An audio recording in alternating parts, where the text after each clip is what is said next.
Imagine a country so rich in oil that it literally shapes the world economy. Its deserts stretch endlessly, dunes rolling like golden waves under a scorching sun.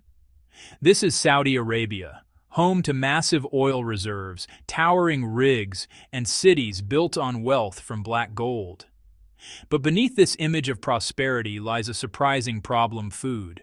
You might think a country with billions in oil revenue could easily grow its own crops. But here's the twist. Saudi Arabia is almost entirely desert. There are no rivers that flow year-round, barely any fertile land, and rainfall doesn't even reach 200 millimeters per year. During the summer, daytime temperatures can exceed 50 degrees Celsius, hot enough to cook an egg on the pavement. So here's the question that puzzles scientists and farmers alike. How can a country where the sun scorches the land and water is rarer than gold feed its people? It's a paradox.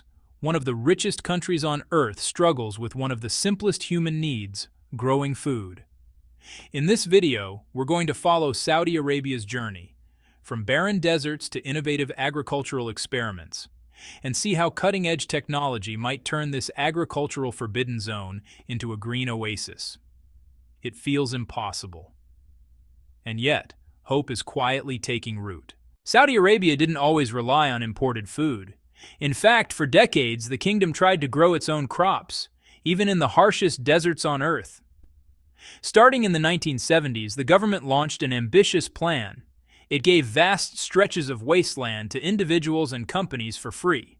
Farmers could claim up to 1,500 acres, and enterprises could take 6,000 acres, as long as they managed to reclaim a portion of it within 5 years.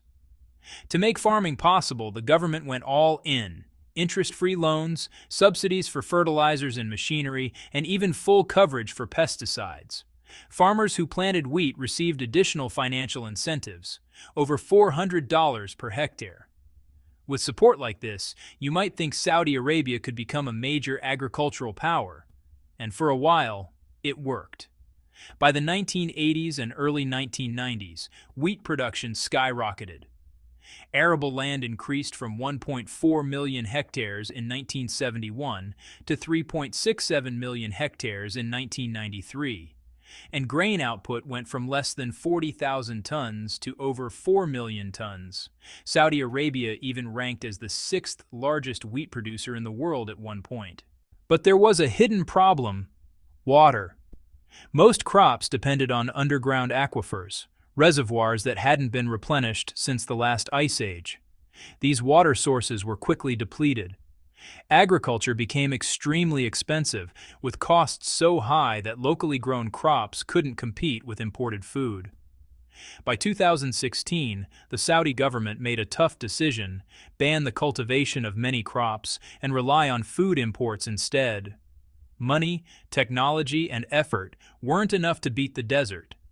This story shows a key lesson: in extreme climates, even the richest nation can struggle against nature. Farming in Saudi Arabia isn't just about land or money. It's a battle with the sun, sand, and scarce water. And yet, despite these setbacks, Saudi Arabia didn't give up. The search for solutions led them to innovative partners abroad, opening the door to a new chapter, one that could finally turn desert into farmland. After decades of struggle, Saudi Arabia found a potential partner with experience in turning deserts into productive farmland: China. In May 2025, the two countries signed a massive $4+ billion agricultural cooperation deal, marking a new era in Saudi Arabia's agricultural ambitions. This isn't just a simple agreement. It covers over 70 specific areas, from desert farming and processing agricultural products to smart agricultural research and development. In other words, Saudi Arabia isn't just importing technology. It's partnering with China to transform the way farming is done in the desert. China already had a track record in Saudi Arabia.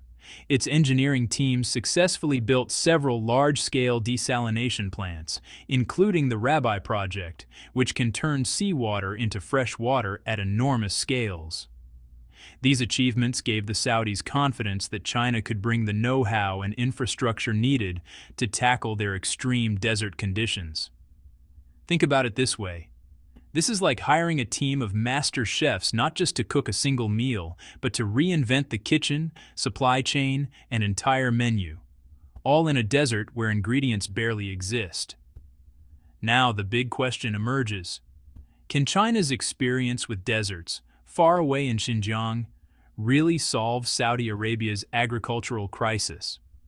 The answer lies in a mix of cutting-edge technology, careful planning, and the daring to attempt what has never been done before, growing crops at scale in one of the world's harshest climates. This deal doesn't just promise hope, it sets the stage for a technological and agricultural revolution, one that could change Saudi Arabia forever. China has been quietly mastering desert agriculture for years, long before Saudi Arabia became involved. In the Xinjiang region, vast deserts like the Taklamakan seemed impossible to farm. Sand stretched endlessly, rainfall was almost non-existent, and evaporation was extreme.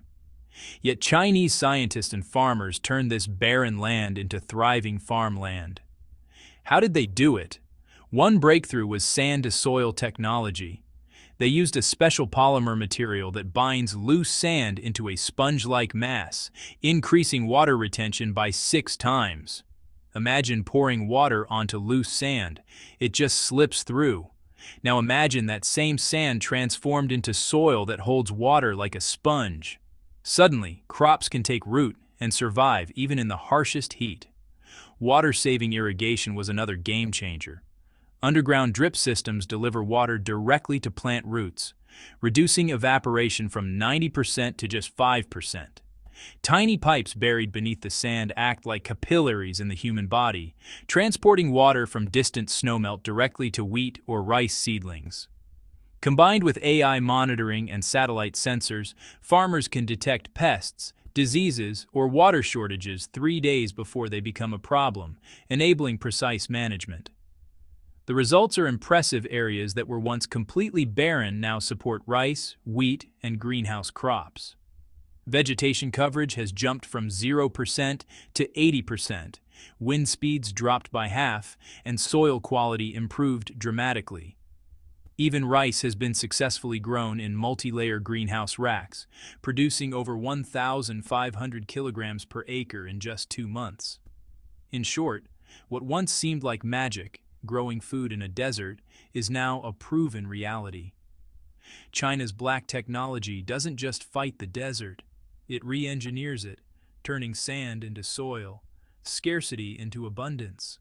This experience provides a critical blueprint for Saudi Arabia. The question now is, can these techniques, perfected in Xinjiang, be adapted to Saudi Arabia's deserts? China's desert farming success is impressive. But Saudi Arabia isn't Xinjiang. The deserts here are hotter, sand conditions are different, and natural water is even scarcer. This raises a big question. Can technology that works in one desert succeed halfway across the world? Saudi Arabia faces unique challenges. Daytime temperatures can exceed 50 degrees Celsius with intense sun baking the soil. Rainfall is minimal, less than 200 millimeters a year. And the sand is different in texture and chemistry from China's deserts. Groundwater is nearly gone, so relying on underground aquifers as in the past is impossible. This is where Chinese technology adapts. Instead of relying solely on groundwater, projects now use desalinated seawater combined with precision drip irrigation and sand-to-soil conversion. Sensors measure soil moisture and nutrient levels in real time, sending alerts to farmers or AI systems to adjust watering and fertilization.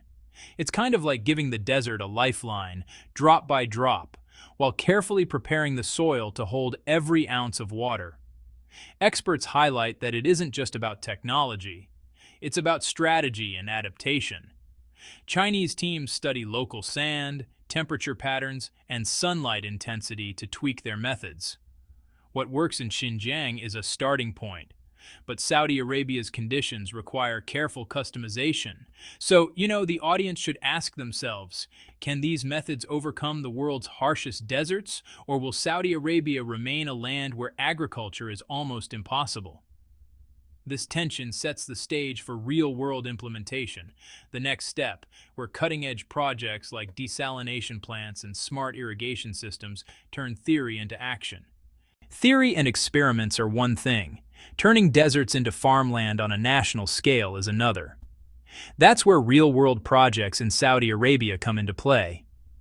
One of the most ambitious is the Rabbi Phase 4 desalination plant on the southwestern coast. When completed, it will produce 600,000 cubic meters of fresh water every day, enough for over 2 million households. And it does so efficiently, consuming just 2.78 kilowatt-hours of electricity per ton of water, keeping costs surprisingly low. But water alone isn't enough. China is also introducing smart irrigation systems. Traditional irrigation in Saudi Arabia loses huge amounts of water to evaporation, sometimes up to 600 tons per acre annually. With precision drip irrigation and soil sensors, this is reduced to just 180 tons per acre. Think of it like turning a leaky bucket into a network of tiny straws that deliver water exactly where it's needed. The Saudi deserts also benefit from sand-to-soil technology. By mixing plant fiber adhesives with sand and water, a once loose, drifting surface becomes a sticky, nutrient-rich soil in just 2 minutes. Water poured on this soil won't leak, and it won't crumble when handled. It's a simple but, honestly, revolutionary way to make agriculture possible in places that were previously lifeless. High-tech equipment is another part of the equation. Unmanned rice transplanters, precision drills, and automated monitoring systems help farmers plant, irrigate, and harvest with efficiency increases of 30% or more. Meanwhile, real-time sensors ensure crops get exactly the right amount of water and nutrients, minimizing waste. The combination of desalinated water, advanced irrigation, and soil transformation turns Saudi Arabia's desert into a living, productive landscape. What once seemed impossible, growing crops under the blazing sun with almost no natural water, is now within reach. Saudi Arabia isn't the first desert to see this kind of transformation. In nearby Dubai, a country even hotter and drier than much of Saudi Arabia, Chinese scientists have already made the impossible possible. Temperatures in Dubai often exceed 50 degrees Celsius, and yet teams successfully grew rice in a tropical desert, a feat previously thought unimaginable. The secret lies in a method called four-dimensional saline alkali land improvement. In just 2 to 3 years, barren, salty, and alkaline soils can be transformed into fertile land suitable for rice and other crops. This isn't small-scale gardening. It's large-scale desert transformation. When the first rice harvest was measured, yields exceeded the world average, with the highest per-acre output reaching over 500 kilograms, earning praise from local communities and scientists alike.